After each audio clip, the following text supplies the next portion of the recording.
You're now watching Showbiz Snob, your daily showbiz update. Viral nga ngayon sa social media ang di umano ay naging say nitong si Catherine Bernardo. Dati sa nasabi nga pong movie na Hello, Love, Goodbye. Ito ay mula sa Pilipinas Today Facebook page. At kung ito ay totoong sinabi ni Catherine, well, sigurado dahil alam natin kahit pa lang nung nag-break up sila ay hindi niya sinira si Daniel sa social media. Say ni Catherine, syempre gusto mong mag-work tong Hello Love Goodbye. Pero ayaw kong magawa yun na wala yung success. Wala nun si DJ. Ayaw kong matalo nun yung House of Us. Alam mo yung kasi ayaw ko na ma-feel yun na iniwan ko siya. Anyway, ang The House of Us, ang movie nila Daniel at Catherine na tumabo sa ilang milyon. To be exact, ito ay kumita ng 810 million noong 2018. At sa kasalukuyan ng 2018, ito ang may pinakamataas na kita sa showbiz industry. Yan ay ang movie na The House of Us ng Katniel. Kaya naman sobrang talagang tinlian at kinakiligan ang tandem nila Catherine at Daniel.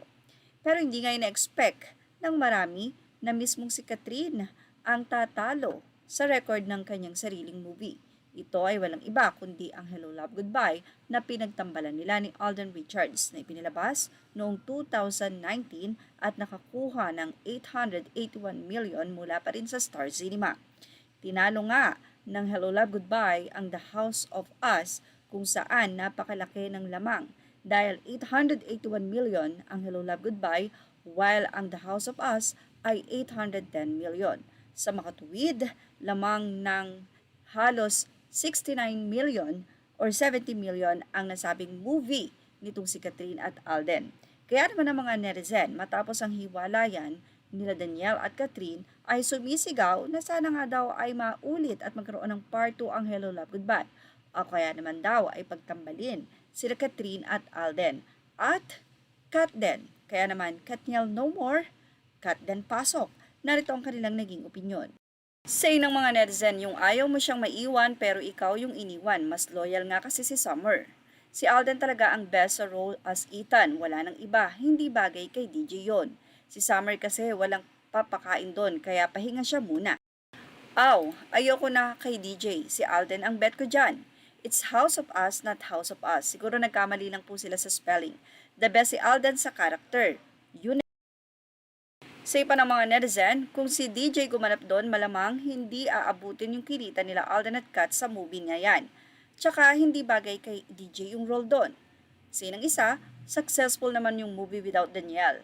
At mas nabigyan ng hustisya ni Alden yung pag-acting.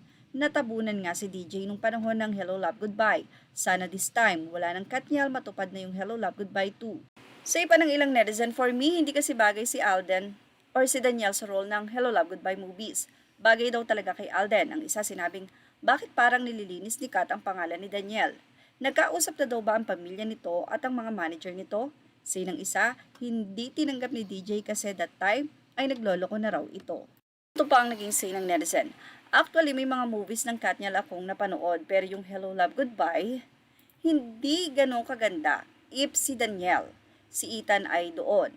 Grabe ang galing ni Alden doon dahil ba si Catherine ang partner niya, karamihang artista ay may kapareha na nagpapakinang sa kanila. Bilang isang aktor o aktres, ang husay ni Kat doon, no doubt naman sa acting niya. Pero para sa akin, si Catherine ang naging susi para mailabas pa ni Alden ang husay niya sa pag-arte. Kaya #Kat din na tayo, mas bagay talaga sila. Anyway, dahil sa kasagsagan ng hiwalayang Katniel, ngayon ay lumilitaw ang Kat Den na sigurado na niluluto na ng Star Cinema ang movie nila, ang part 2 ng Hello Love Goodbye. Matuloy kaya? Yan ang pakaabangan natin. At yan ang ating Showbiz Now update. Images are all credit to the rightful owners and thank you for watching Showbiz Now.